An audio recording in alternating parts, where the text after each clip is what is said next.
Hi friends, this video shows how to download and install software update or firmware update. Please don't forget to subscribe this channel. Please like and share the video. Go to settings, select settings icon from top right corner.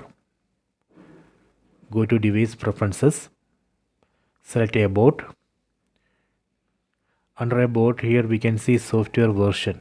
Right now I am using Android TV OS version 10. I am going to update this. Select system update.